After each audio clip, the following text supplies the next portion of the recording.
कहानी के बाद उसका जवाब भी देना है, ठीक है? हाँ, ये कहानी जो है एक लड़के की है और एक चूहे की। किसकी है? चूहा तो तुम लोगों ने देखा ही है ना? ठीक है। तो एक समय की बात थी, एक लड़का था। कौन था? वो बहुत गरीब था, उसके मम्मी पापा भी मर गए थे, इस दुनिया में नहीं थे, वो अकेला रहता था। जैसे तैसे बड़ा हुआ तो उसने एक दुकान पे नौकरी कर ली। कहाँ पे नौकरी कर ली? अब वो दुकान पे नौकरी करता, थोड़ा बहुत उसका मालिक उसे पैसा देता है ना, घर आके खाना बनाता। रोज वो 4 रोटी बनाता अपने लिए। कितनी रोटी बनाता? 4 रोटी बनाता। अब वो रोटी बना के हाथ मुंह धोने जाता, तब तक आते तो 3 ही रोटी होती। कितनी रोटी होती? 3। अब वो बड़े परेशान, 1 दिन 2 दिन 3 दिन ऐसे ही चलता रहा। उसने कहा रोटी चली कहाँ जाती है? एक दिन देखा एक चूहा है, वो उसकी एक रोटी खींच के ले जा रहा है और 3 रोटी रह जाती, एक ले जाता। तो उसने चूहे से कहा मुझे तो ऐसे ही इतनी गरीबी है, बड़ी मुश्किल से कमाता हूँ और उसमें तुम एक रोटी ले जाते हो। तो चूहे ने कहा ये तो मेरे हिस्से की रोटी है, तब मैं ले जाता हूँ, इसका जो हिस्सा होगा वो तो ले जाएगा, ठीक है? बोला अच्छा। बोला मैं तो बहुत परेशान हूँ और मेरी जिंदगी में ऐसे इतने कष्ट हैं। तो बोला तुम जो है गौतम बुद्ध के पास जाओ। किसके पास जाओ? गौतम बुद्ध कौन थे? गौतम बुद्ध जो है बौद्ध धर्म के संस्थापक थे और उन्होंने जो है लोगों को ज्ञान दिया। इन्हें इस वजह से कहते थे गौतम बुद्ध। तो उन्होंने कहा वो कहाँ मिलेंगे? उन्होंने कहा बहुत दूर मिलेंगे, तुम पूछते पूछते चले जाना, ठीक है? तो लड़के ने कहा उन्हीं के पास चले जाता हूँ कि मेरे दुख कब दूर होंगे, मेरे कष्ट कब दूर होंगे। अब वो लड़का जाने लगा। जाते जाते एक बहुत विशालकाय एक घर मिला। उसमें एक औरत रहती थी और उसकी गूंगी लड़की। तो उसने उसे पानी वानी पिलाया। बोला कहाँ जा रहे हो? बोला गौतम बुद्ध के पास जा रहा हूँ और उनसे पूछने जा रहा हूँ कि मेरी ये समस्या कब खत्म होगी, मेरे कष्ट जो है कब खत्म होंगे। तो जो है तो वो औरत बोली अच्छा तुम जा ही रहे तो मेरा भी एक प्रश्न पूछ लेना।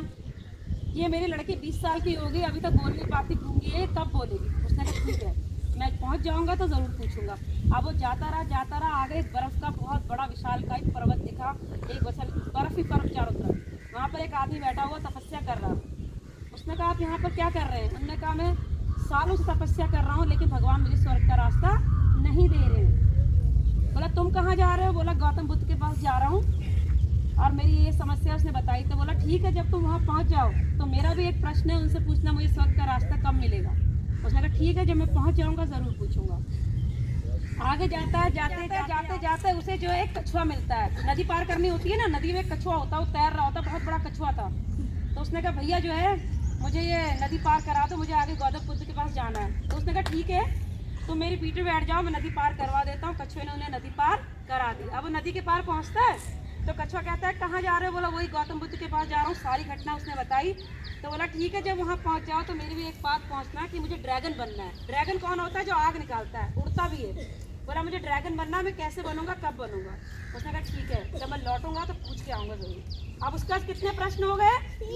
3 प्रश्न हो गए। अब 3 प्रश्नों के जवाब लेने। अब वो पहुंचा, वहाँ पूछता तो महाराज जी जो है एक पेड़ के नीचे बैठे हुए थे, गौतम बुद्ध। तो उसका नंबर आया, लाइन बहुत बड़ी थी। तो उसने कहा महाराज मेरे 3 प्रश्न हैं और एक मेरा अपना 4 प्रश्न है। उन्होंने कहा प्रश्न तो तुम्हें 3 ही पूछने हैं, कोई से भी 3 प्रश्न पूछो, चौथा नहीं पूछोगे, नो टॉकिंग। तो उसने कहा ठीक है। उसने कहा कि यार मेरी तो ज़िंदगी जैसे से कटी रही, जवान हूँ, कमा के खा ही लूँगा, इन लोगों के पहले पूछ लेता हूँ क्योंकि ये लोग ज़्यादा परेशान है। तो उसने तीनों प्रश्न बारी बारी पूछे। उसने कहा एक जो है मुझे औरत मिली थी, उसकी लड़की 20 साल की गूंगी है, उसका क्या होगा? उसने कहा जब उनकी लड़की की शादी हो जाएगी तो वो अपने आप बोलने लग जाएगी। बोला अच्छा। बोला दूसरा प्रश्न ये है कि एक जो है जादूगर सालों से तपस्या कर रहा है, उसे स्वर्ग का रास्ता नहीं मिल रहा है, उसका क्या होगा? तो उसने कहा कि वो जो है अपनी जो जादू की छड़ी है उसे छोड़ दे तो उसे स्वर्ग का रास्ता मिल जाएगा। तो उसने कहा तीसरा प्रश्न ये है कि एक कछुआ है, वो सालों से जो है समुद्र में, नदी में तैर रहा है लेकिन वो ड्रैगन नहीं बन पा रहा। ड्रैगन कैसे बनेगा? उसने कहा जो उसकी खाल है, उसका कवर है, उसे छोड़ दे तो वो क्या बन जाएगा? ड्रैगन बन जाएगा। अब वो अपना प्रश्न तो नहीं पूछ पाया ना। तो उसने कहा चलो कोई बात नहीं। वो लौटा, रास्ते में वही नदी मिली, वही कछुआ मिला, उसने नदी पार कराई। उसने कहा भैया तुमने मेरा सवाल पूछा? उसने कहा हाँ पूछा, जब तुम अपनी खाल छोड़ दोगे तो तुम ड्रैगन बन जाओगे। तो उसने कहा ठीक है। उसने जैसे ही खाल छोड़ी उसमें इतने सारे हीरे और मोती निकले, क्योंकि नदी में रहता था तो सब उसके पीठ में भरे हुए थे और वो ड्रैगन में चेंज हो गया। तो उसने कहा कि ये मैं इतने मोतियों का क्या करूं, तुम ले जाओ, तुमने मेरी मदद करी है ड्रैगन बनने में। उसने सारे मोती थैले भरे और ले गया। आगे जाता है तो वहीं बर्फीले मैदान में पहुंचता है तो वो तपस्या कर रहा होता। बोला मेरा प्रश्न पूछा, बोला जब तुम जादू की छड़ी छोड़ दोगे, क्या छोड़ दोगे? जब तुम जादू की छड़ी छोड़ दोगे तुम्हें स्वर्ग का द्वार मिल जाएगा। बोला अच्छा, तो बोला जादू की छड़ी तुम ले जाओ, ये तो किसी काम की नहीं है। तो और वो उस छड़ी भी लेके चला गया। अब वो आता रहा तो फिर कौन मिली उसे? औरत मिली, अपने घर के बाहर खड़ी थी। बोली बेटा तुमने मेरे प्रश्न का जवाब पूछा, मेरी बेटी इतनी बड़ी है, गूंगी है, बोला अगर इसकी शादी हो जाएगी तो ये बोलने लगेगी। तो बोली अरे तो लड़का तो सामने ही है, तुम इतने अच्छे लड़के हो और तुमने मेरी इतनी मदद करी तो तुम्हारे से शादी ना कर दें? तो उसने जो है उसी लड़के से शादी कर दी है और अपने महल में उसे रख लिया। अब उसके बाद जादू की छड़ी भी आ गई, मोती भी आ गए और महल भी आ गया और उसकी शादी भी होगी और खुशी खुशी रहने लगा, है ना? कहानी अच्छी लगी? अब इस कहानी से हमें क्या सीख मिली? इस कहानी से हमें ये सीख मिलती है कि हमें दूसरों का भला सोचना चाहिए, दूसरों का अच्छा सोचना चाहिए, तो हमारा अच्छा अपने आप होता जाएगा। जो दूसरों का अच्छा सोचता है उसका ईश्वर स्वयं अच्छा करता है। अच्छी लगी कहानी?